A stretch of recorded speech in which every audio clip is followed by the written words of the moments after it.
নমস্কার, আমার রান্নাঘরের সকল দর্শক বন্ধুদের জানাই আন্তরিক অভিনন্দন ও শুভেচ্ছা। আপনাদের কাছে আমার একান্ত অনুরোধ, আপনারা আমার ভিডিওটা দেখুন।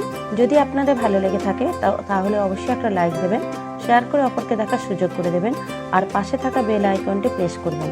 তাহলে আমার নতুন ভিডিও আপলোড করার সাথে সাথে তার নোটিফিকেশন আপনারা পেয়ে যাবেন। আর নিত্য নতুন রেসিপির আপডেট পাওয়ার জন্য অবশ্যই আমার চ্যানেলকে সাবস্ক্রাইব করবেন প্লিজ। চলুন তবে রান্নায় ফিরে আসি। আজ আমি আপনাদের কাছে ভীষণ টেস্টি এবং জনপ্রিয় একটা রেসিপি নিয়ে এলাম, জিরা রাইস, যেটা আপনারা চিকেন বা মাটনের যে কোনো আইটেমের সাথে বা নিরামিষ পনিরের যে কোনো আইটেমের সাথে পরিবেশন করতে পারবেন। আর ভীষণ কম সময়ে এবং খুব কম ইনগ্রেডিয়েন্টস দিয়ে এই জিরা রাইস আপনারা বানিয়ে ফেলতে পারবেন। আর এই জিরা রাইস বানানোর জন্য আমি এখানে প্রায় 300 গ্রাম বাসমতি চাল নিয়েছি এবং আমি এই চালটাকে প্রায় আধ ঘন্টা ধরে ভালোভাবে ভিজিয়ে রেখেছিলাম। এছাড়া আমি 2 টেবিল চামচ গোটা জিরে নিয়েছি, 2 টেবিল চামচ ধনেপাতা কুচি, 2 টেবিল চামচ গাওয়া ঘি, আর এখানে প্রায় 1 টেবিল চামচ রিফাইন তেল। এছাড়া 4টে এলাচ, 4টে লবঙ্গ, 2টো দারুচিনি, 2টো শুকনো লঙ্কা, 2টো তেজপাতা নিয়েছি। আর যেটা নিয়েছি সেটা হচ্ছে প্রয়োজন মতো নুন আর চিনি।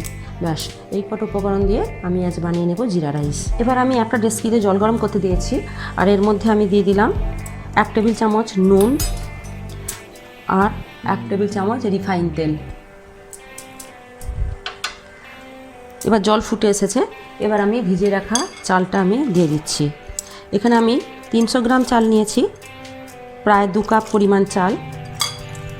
এবার এটাকে আমি প্রায় 80% কুক করে ভালো করে ছেঁকে জলটা ঝরিয়ে নেব।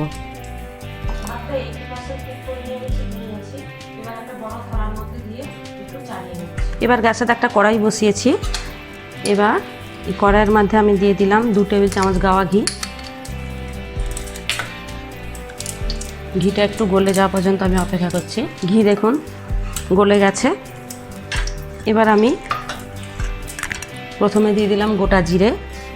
আমি এখানে 2 টেবিল চামচ গোটা জিরে নিয়েছি, আপনারা চাইলে 1 টেবিল চামচও নিতে পারেন। এবার আমি শুকনো লঙ্কা, তেজপাতা, এলাচ, লবঙ্গ, দারচিনি সব গোটা গরম মশলা ফোড়নটা দিয়ে দিলাম।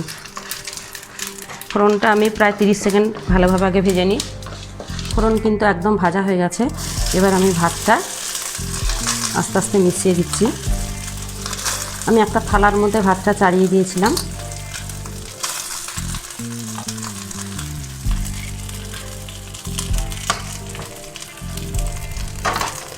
এবার খুব ভালোভাবে ঘিয়ের সাথে ফোড়নের সাথে ভাতটা আমি নাড়াচাড়া করে নিই। আর দিয়ে দিচ্ছি ধনেপাতা কুচি।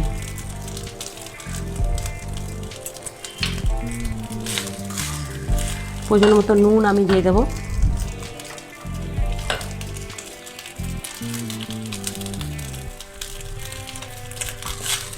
আর খুব সামান্য পরিমাণ, একদম খুব সামান্য, প্রায় 1 চা চামচ পরিমাণ চিনি আমি দিয়ে দিচ্ছি। এতে জাস্ট শুধু টেস্টটা আসবে। এবার খুব ভালোভাবে আমি আগে মিশিয়ে নিচ্ছি। একদম তৈরি হয়ে গেল দেখুন আমার রেসিপি জিরা রাইস। খুব কম সময় লাগে আর অত্যন্ত টেস্টি রেসিপি। এবার আমি গ্যাসটা বন্ধ করে দিলাম আর ঢাকনাটা 2 মিনিটের জন্য ঢেকে দিলাম। একদম তৈরি হয়ে গেল আমার রেসিপি, গরম গরম জিরা রাইস আমি পরিবেশন করলাম। আপনারা দেখলেন কত অল্প সময়ের মধ্যে এই জিরা রাইস বানিয়ে নেওয়া যায়। আপনারা অবশ্যই বানাবেন, আর কেমন হলো লাইক বা কমেন্টসের মাধ্যমে আমাকে জানাবেন, শেয়ার করে অপরকে দেখার সুযোগ করে দেবেন। আর এরকম অন্যান্য রেসিপি পাওয়ার জন্য আমার চ্যানেলকে কিন্তু অবশ্যই সাবস্ক্রাইব করবেন প্লিজ। আমি আসছি এরকম আরও অনেক অন্যান্য রেসিপি নিয়ে, সঙ্গে থাকুন। নমস্কার।